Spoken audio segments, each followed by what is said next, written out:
अस्सलाम वालेकुम गायस, मेरा नाम है अली और मैं अपने channel daily horror stories by Ali से आपके सामने मौजूद हूँ। उम्मीद करता हूँ आप सब खैरियत से हैं, खुश हैं और कामयाब हैं। तो जिन लोगों ने अब तक मेरे चैनल को सब्सक्राइब नहीं किया वो इसको सब्सक्राइब कर लें, लाइक करें और अगर हो सके तो शेयर करें।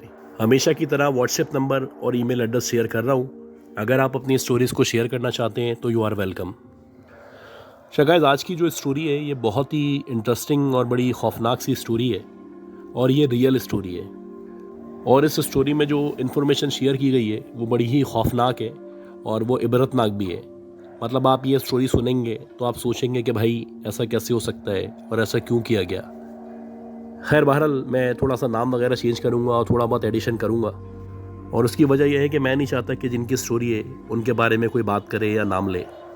अच्छा, ये जिन साहिबा ने स्टोरी भेजी है वो बेसिकली अपनी खाला का जिक्र करती हैं और ये बताती हैं कि 2006-07 में जाहिर सी बात है इनकी खाला और इनकी एज में ज़्यादा फ़र्क नहीं है।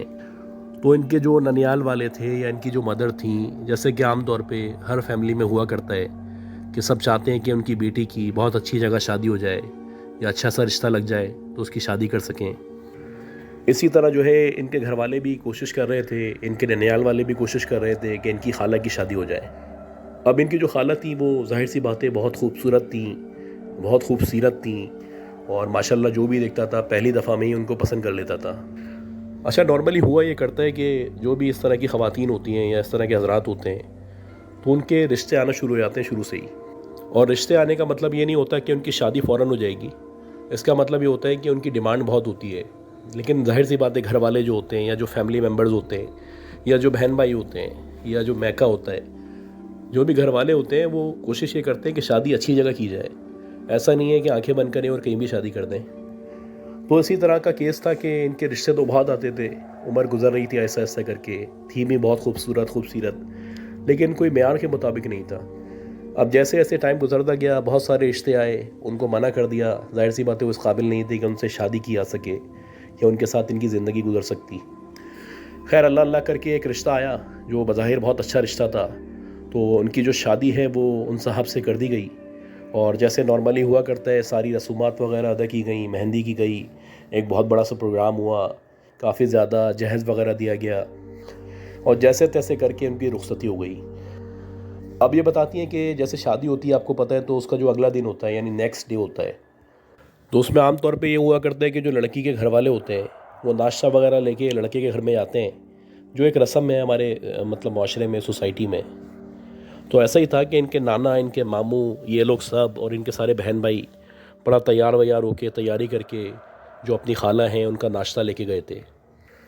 अच्छा, अब ये बताती हैं कि जैसे ही ये लोग वहाँ पे पहुँचे या खाला के घर में गए और या खाला के घर में एंटर हुए तो इन लोगों ने देखा कि जो खाला हैं उनका जो बिहेवियर है वो बहुत ही चेंज हुआ है। इनकी समझ ही नहीं आ रहा था कि ऐसा कैसे हो सकता है कि एक रात ही गुजरी है और कोई औरत या कोई बेटी इतनी जल्दी कैसे इतना चेंज हो सकती है। जैसे कि जब इनकी खाला सामने आई तो उन्होंने ना किसी से मुस्कुरा के सलाम दुआ की, ना बातचीत की और बहुत ही रस्मी तौर पे जैसे होता है कि आके बैठ जाते हैं वैसे ही आके बैठ गई। अब ये बड़ा परेशान हुए, मतलब हैरान थे कि ऐसा कैसे हो सकता है, कहीं ऐसा तो नहीं है कि हमने गलत जगह शादी कर दी या इसके ससुराल वाले कोई फोर्स कर रहे हैं या उन्होंने कहा है कि भाई अपने घर वालों से कम मिलना है या कम से कम बातचीत करनी है। ये सारी की सारी बातें इन सब के जहन में चल रही थी। खैर बहरहाल काफ़ी देर खामोश बैठने के बाद जब इन लोगों ने या इनके नाना ने इंसिस्ट किया कि भाई तुम कुछ बोलती क्यों नहीं हो, तुम कुछ तो बोलो कि तुम्हारा मतलब जो ससुराल है वो कैसे लोग हैं, तुम्हारा उनके साथ कैसा एक्सपीरियंस रहा और इतना खुश हो तुम। इन सब सवालों का कोई जवाब वो खातून दे नहीं थी। खैर बहरहाल थोड़ी देर बैठने के बाद थोड़ा बहुत उन्होंने बोलना शुरू किया और जिस तरह और जैसे वो बोल रही थी तो बज़ाहिर लग रहा था कि जैसे वो अपनी सेंसेस में नहीं है या नींद पूरी नहीं हुई है या कोई भी जहन में उनकी परेशानी है। खैर जैसे कि इन्होंने देखा कि जो अंडा जैसे होता है, अंडे की जर्दी रखी हुई थी नाश्ते में या अंडा रखा हुआ था, तो उसका कलर आपको पता है कि जो अंडा होता है वाइट कलर का होता है। तो वो बोलने लगी ये ब्लू कलर का क्यों है। अब ये एक अजीब सा मतलब सवाल था या फ़िक्रा था। ये सुन के सारे लोग परेशान हो गए, भाई इसको क्या हो गया है, एक वाइट चीज़ को ये ब्लू बोल रही है, उल्टी सीधी बातें करने लगी मतलब। अच्छा खैर ये नाश्ता वगैरह करके ये लोग आ गए और थोड़ी सी इनको फ़िक्र लाग हो गई थी कि हो सकता है कि ससुराल वालों की तरफ से कोई ट्रबल हो या कोई प्रॉब्लम हो या कोई प्रेशर हो जिसकी वजह से वो इस तरह का बिहेव कर रही है। खैर कुछ दिन मज़ीद गुजरे तो इनके बारे में बहुत सारी बातें इनके ससुराल वालों के थ्रू पता चलना शुरू हुई। जैसे कि इनके ससुराल वाले बोलने लगे कि भाई अक्सर ऐसा होता है कि ये जो खातून है ये वॉशरूम में जाती हैं और वॉशरूम में जाके बैठ जाती हैं और वॉशरूम जाने के बाद ऐसा लगता है कि वो हम सबको भूल चुकी हैं या इस दुनिया से उनका कोई ताल्लुक़ नहीं है। 1 से 1.5 घंटे तक ये वॉशरूम में बैठी रहती हैं। मुसलसल हम नॉक करते रहते हैं या बजाते रहते हैं, उसके बाद ये उठ के आती हैं। और जब हम पूछते हैं कि इतना टाइम क्या कर रही थी तो ऐसा लगता है कुछ जवाब नहीं देना चाहती। ना कोई बिहेवियर से पता चलता है कि वो क्या चाह रही हैं या क्यों कर रही हैं ऐसा। अच्छा, इसी तरह ये दिन गुजरते गए और साथ साथ एक दफ़ा ऐसा हुआ कि जैसे ये इनकी खाला और इनकी सास ये सीढ़ियों का इस्तेमाल कर रहे थे, यानी ऊपर से नीचे की तरफ आ रहे थे या सीढ़ियों से उतर रहे थे। तो इसी दौरानिए में जैसे एकदम से ये आगे आईं तो इन्होंने नीचे की तरफ देखा, यानी सीढ़ियों की तरफ देखा। तो उसके बाद वहाँ पे वो अटक गईं और काफ़ी देर तक वहीं खड़ी रहीं। अब इनकी जो सास थी वो इनके पीछे थी। वो बड़ा हैरान हुई कि भाई आगे क्यों नहीं बढ़ रही है। उनको बाकायदा धक्का दे रही हैं, हिला रही हैं और उनको बोल रही हैं कि भाई आगे हिलो, आगे की तरफ चलो या नीचे उतरो या मुझे रास्ता दो। लेकिन भाई वो वहाँ पे अटक गई, सीढ़ियों से आगे ही नहीं बढ़ रही थी। बस वो एक तरफ देख रही, एक तरफ देखे आ रही, मुसलसल उस तरफ फोकस था जैसे कोई उनको नज़र आ रहा है या कोई देख रहा है या कोई ऐसी चीज़ है जिसका ये बता नहीं पा रही।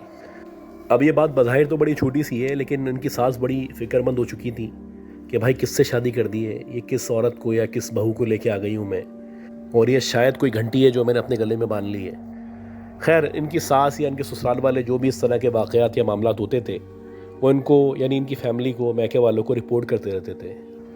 अच्छा, इसी तरह मज़ीद दिन गुजरे तो एक दफ़ा ऐसा हुआ कि देखते ही देखते जो इनकी खाला थी वो सारे मेहमान वगैरह बैठे थे तो उनके सामने एकदम से ज़ोर ज़ोर से चीख के हंसने लगी। और जो बात हो रही थी बड़ी सीरियस बातचीत हो रही थी। तो सब लोग सोचने लगे भाई इनको एकदम से क्या हो गया है। और जब उनको थोड़ा संभाला, समझाया कि भाई क्या हो गया, सब लोग बैठे हुए हैं, बड़े सीरियस मैटर पे बात हो रही है, तो उसके बाद वो एकदम से रोने लगी। मतलब एकदम से हंसने लगती, कभी रोने लगती, एक अजीब सा पागलों का सा बिहेवियर करने लगती। अब जब मामला इस तरह बढ़ते चले आ रहे थे तो ये जो ससुराल वाले थे ये तो फ़िक्रमंद थे ही, लेकिन इसके साथ साथ जो इनके मैके वाले थे वो बहुत परेशान थे। क्योंकि जाहिर सी बात है इनकी बेटी थी और इन्होंने अभी नई नई शादी की थी और ससुराल के ऊपर ये जो सारे इंप्रेशन पड़ रहे थे या ये जो बातें हो रही थी ये किसी भी तरह समझ में आने वाली नहीं थी। अब उनके जो घर वाले थे वो बहुत ज़्यादा परेशान थे और इसी फिक्र में रहते थे कि भाई इसका क्या इलाज किया जाए। अच्छा, उसके बाद फिर ये होना शुरू हुआ कि जो इनकी खाला थी या ये जो दुल्हन थी उन्होंने मतलब किसी से बात करना छोड़ दी। कोई भी इनसे कुछ पूछे, इनका शौहर कुछ बोले, इनकी सास कुछ बोले, इनकी नंद कुछ बोले, इनका देवर कुछ बोले, ये किसी को जवाब ही नहीं देती थी। मतलब आप समझ लें कि टोटली नज़रअंदाज कर दिया करती थी। और ये मतलब अजीब सा बिहेवियर था। आपको पता है नया ससुराल है, सारी चीज़ें नई नई हैं, कोई भी आपसे पूछा जाता है तो आप जवाब देते हैं और बड़े तमीज़ से देते हैं। लेकिन ये ऐसी हो जाती थी जैसे इन्होंने सुना ही नहीं या सुन के इग्नोर कर दिया। अच्छा, ये जो स्ट्रेंज या वियर्ड वाक़यात थे ये मुसलसल चल रहे थे इनके साथ साथ। अच्छा, उसके बाद ये हुआ कि इन लोगों ने सोचना शुरू कर दिया कि भाई अब तो कुछ मसला है, अब ये टाइम आ गया है कि शायद इनको इलाज की ज़रूरत है। अब ये जो थे ज़ाहिर सी बात है ये चाहते थे कि जो मैके वाले हैं उनको भी इस चीज़ में शामिल किया जाए और उनको बताया जाए कि भाई ये जो लड़की है ये बड़ा अजीब बिहेव कर रही है और अब टाइम आ गया है कि इसका इलाज किया जाए, वरना मामला हाथ से निकल जाएंगे। और ज़ाहिर सी बात है कि कोई नहीं चाहता कि अपनी ज़िंदगी या टाइम वेस्ट करे या मतलब अपनी फैमिली के डेकोरम को या माहौल को ख़राब करे। अब इन्होंने जब मैके वालों से रब्ता किया तो मैके वालों ने बोला ठीक है, आप ऐसा करें कि इनको किसी साइकेट्रिस्ट वगैरह को दिखा दें। और ऐसे ही हुआ कि इनको साइकेट्रिस्ट को दिखाया गया। अब साइकेट्रिस्ट जो भी था उन्होंने पूरा मुकम्मल इनका जो है पहले जाना, इनके बारे में मालूमात इकट्ठी की और फिर उनका ट्रीटमेंट शुरू किया। अब जब उनका ट्रीटमेंट शुरू हो चुका था तो तकरीबन समझ लें कि 2 से 3 महीने तक ट्रीटमेंट चला। तो जो साइकेट्रिस्ट था तो वो कहने लगा कि भाई मैं इनको सारी दवाएं दे रहा हूँ और जो इनकी कंडीशन है उसके मुताबिक ही दे रहा हूँ। अब आप लोग बताएंगे इनमें कोई चेंज आ रहा है, लेकिन ये जो इनके ससुराल वाले थे ये बज़िद थे कि भाई इनमें कोई चेंज नहीं आ रहा, ये तो वैसी की वैसी हैं। और बज़ाहिर ऐसा लग रहा है कि इनमें कोई फ़र्क नहीं पड़ रहा, बल्कि इनकी तबीयत या इनकी हालत मज़ीद से मज़ीद ख़राब होती चली आ रही है। खैर 3-4 महीने उधर से बड़ा महंगा इलाज कराने के बाद ये लोग भी हिम्मत हार गए और ये वापस इनको घर ले आए। अब इन लोगों ने सोचा कि भाई अब क्या करें, इसका जो इलाज है वो तो कोई मतलब कारगर साबित नहीं हुआ और बज़ाहिर ऐसा लग रहा है कि रायगा गया, बेकार हुआ। तो इनके जो घर वाले थे वो कहने लगे कि ऐसा करते हैं कि कुछ दिनों के लिए हम इसको अपने घर यानी मैके ले आते हैं और हो सकता है कि वहाँ जाके कुछ चेंजेस इसमें आ जाए, कोई बेहतरी आ जाए। तो लिहाजा अब ये डिसाइड हुआ कि इनकी जो खाला हैं वो इनके घर आ जाएंगी, उनके घर में रहेंगी। खैर खाला घर में आ गई और ये सब बड़े खुश थे और परेशान भी थे। परेशान इसलिए थे कि जाहिर सी बात है इनकी बेटी का, इनकी खाला का, इनके घर वालों का, इनके घर की एक लड़की का पूरा घर बर्बाद होने वाला था। और अगर अब ये सही नहीं होगी तो जाहिर सी बात है उनको भी यकीन था कि वो लड़का या जो भी है वो कभी भी इसको बर्दाश्त नहीं करेगा, क्योंकि नॉर्मली लोग इतना ज़्यादा लिंगर करते नहीं है बातों को। उनको लगता है कि भाई ये सही नहीं है तो फिर वो आगे की तरफ मूव कर जाते हैं। खैर ये खाला इनकी घर पे आई तो शुरू में तो बड़ा नॉर्मल बिहेव था इनका। ये भी बड़े हैरान थे कि भाई ये नॉर्मल हो गई हैं। इसी तरह 8-10 दिन 15 दिन गुजर गए और खाला बिल्कुल नॉर्मल नहीं। अब इनको ये लगने लगा कि शायद इनके ससुराल वाले ओवर रिएक्ट करते हैं, हमारे साथ तो ये रह रही है, कोई ऐसी बात नहीं है, न कोई ऐसा एबनॉर्मल बिहेवियर है। तो उन्होंने सोचा कि हो सकता है कि ससुराल वाले जो है वो जानबूझ के इस तरह की बातें करते हो ताकि वो चाहते हो कि इनसे जान छूटे। एक ये सोच भी थी जो इनके दिमाग में डेवलप हो रही थी। अच्छा फिर क्या हुआ कि 15-20 दिन तो गुजर गए। उसके बाद ऐसा हुआ कि एक दफ़ा जो इनके घर में जो है मिक्स सब्ज़ी वगैरह जो होती है या इस तरह का कोई डिश बनी थी, तो वो इनके घर में लाके दी गई, इनके सामने रखी गई खाने के लिए। तो उसको देख के एकदम से जो इनकी खाला थी या वो जो दुल्हन थी वो चीखने लगी। अब ये जो वाक़या था, ये जो मामला था, ये बड़ा हैरानकुन था। और जो सारे के सारे घर वाले थे वो सोचने लगे इनको क्या हो गया है। सब ने उनको बोला कि क्या हो गया। नाना आए उनके पास तो उन्होंने बोला बेटा क्या हो गया, क्यों चीख रही हो, ऐसी कौन सी बात हो गई है। अब ये बताती हैं कि जो इनकी खाला थी वो कहने लगी कि भाई इसके अंदर देखें कीड़े पड़े हुए बहुत सारे। अब उनके नाना ने भरपूर तरीके से चेक किया तो उसमें ना कोई कीड़ा मौजूद था, ना कीड़े का नामो निशान था। वो बोल रही थी ये रे आपको नज़र नहीं आ रहे। इनके नाना बोल रहे थे भाई मुझे तो नज़र नहीं आ रहे, आपको कैसे नज़र आ रहे हैं। हालांकि सब के सब लोग देख रहे थे, उनकी पूरी प्लेट में कोई एक कीड़ा मौजूद नहीं था। इसी तरह ये बताती हैं कि एक दफ़ा ऐसा हुआ कि बर्थडे थी इनकी, जिन्होंने स्टोरी भेजी है इनकी बर्थडे थी। तो उस सिलसिले में जाहिर सी बात है केक वगैरह आता है तो केक लेके आया गया। अब जब ये केक काटने लगी तो एकदम से इनकी खाला ने छीन के नीचे फेंक दिया और सब परेशान हुए, हैरान हुए कि भाई ऐसा क्यों किया इन्होंने। तो वो कहने लगी भाई ये जो केक है इसके ऊपर सांप बैठा हुआ था। अब ये बताती हैं कि जो मामलात और वाक़यात थे हद से बढ़ते चले आ रहे थे और बज़ाहिर यही लग रहा था कि यकीनन इनकी ज़हनी कैफियत वाकई में ख़राब है और इनके जो ससुराल वाले कहते हैं वो सही कहते हैं। अच्छा जो इनके नाना थे वो तो इस चक्कर में नहीं थे, लेकिन जो इनकी नानी थी वो कहती थी कि शायद हमारी बेटी को रूहानी इलाज की ज़रूरत है।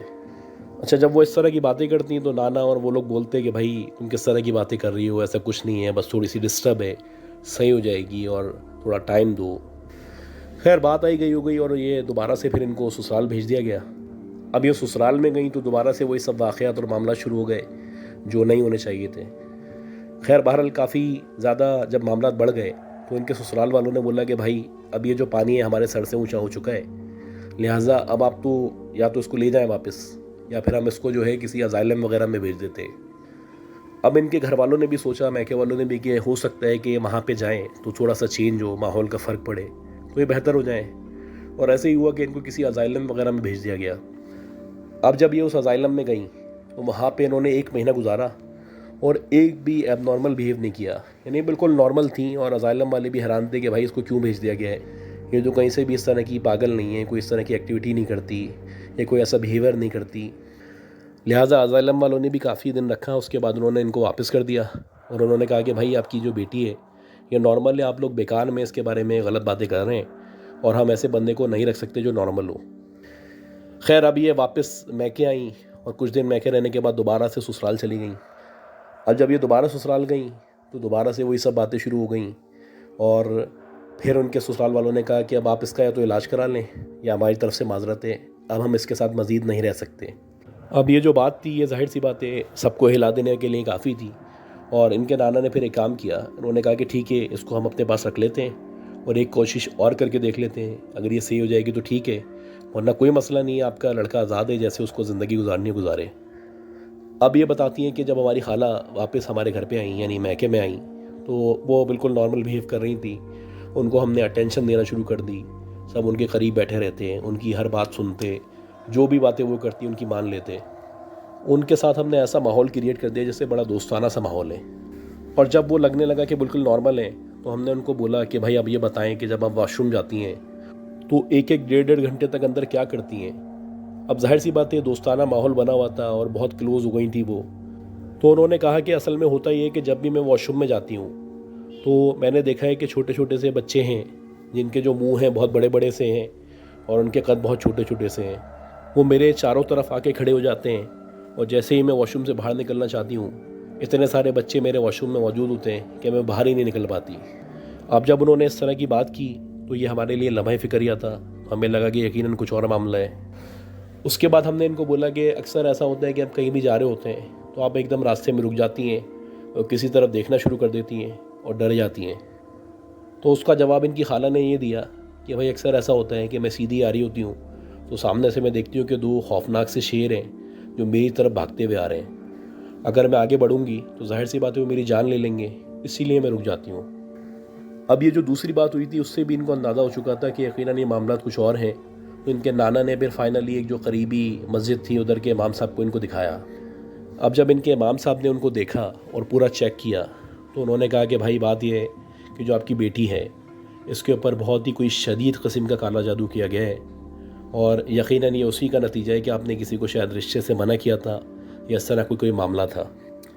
अब इनके नाना ने जब गौर किया तो इनको याद आया कि हाँ हम तो 5-6 लोगों को मना कर चुके हैं जो चाहते थे कि उनके साथ इनकी बेटी की शादी हो जाए। खैर बहरहाल इन लोगों ने फिर उनका जो रूहानी इलाज था वो शुरू किया और ये बताती हैं कि रूहानी इलाज इनका तकरीबन 6 महीने तक चलता रहा। और ये जो 6 महीने थे जब इनका रूहानी इलाज चला तो बज़ाहिर ऐसे लगने लगा कि मुकम्मल तौर पे ये नॉर्मल हो चुकी हैं, फिट हो चुकी हैं और अब इस कंडीशन में है कि ये जो इनके शौहर हैं उनके पास जा सकें। खैर ऐसे ही हुआ कि जब उनके शौहर को भी पता चला तो वो भी खुश हो गए कि भाई ये ठीक हो गई है और वो अपने साथ इनको ले गए।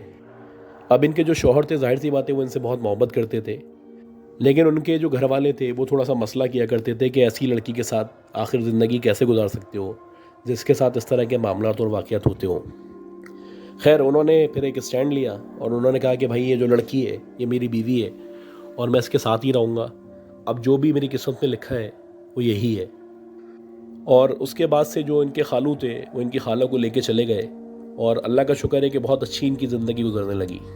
अब ये बताती हैं कि तकरीबन 6 साल गुजर गए और इस दौरान ये में ऐसा लग रहा था कि जैसे खाला बिल्कुल नॉर्मल हो चुकी हैं, उनकी तबीयत ठीक हो चुकी है, उनके 2 बच्चे भी हो चुके थे।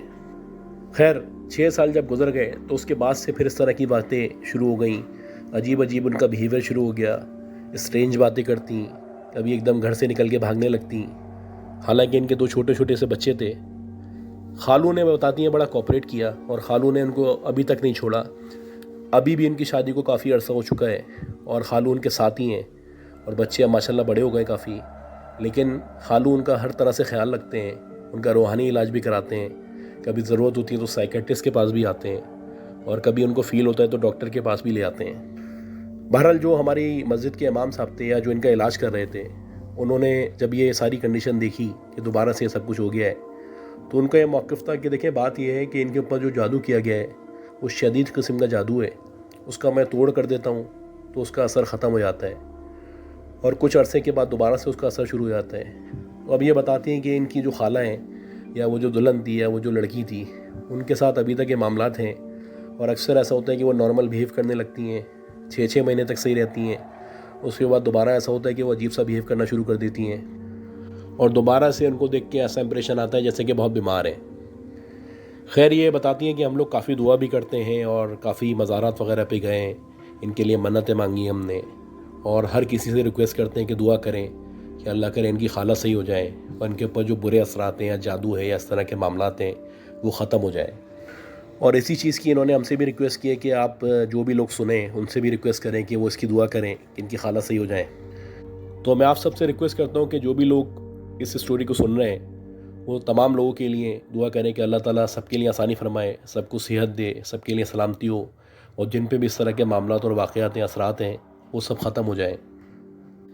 मैं उम्मीद करता हूँ आपको ये स्टोरी पसंद आई होगी। अगर आपको ये स्टोरी पसंद आई है तो प्लीज़ मेरे चैनल को लाइक करें, सब्सक्राइब करें और शेयर करें। दुआ करें कि अल्लाह मुझे सेहत दे, ज़िंदगी दे, सलामती दे। अपना ख्याल रखिएगा, दुआ में रखिएगा अपने भाई को। अल्लाह हाफ़िज़।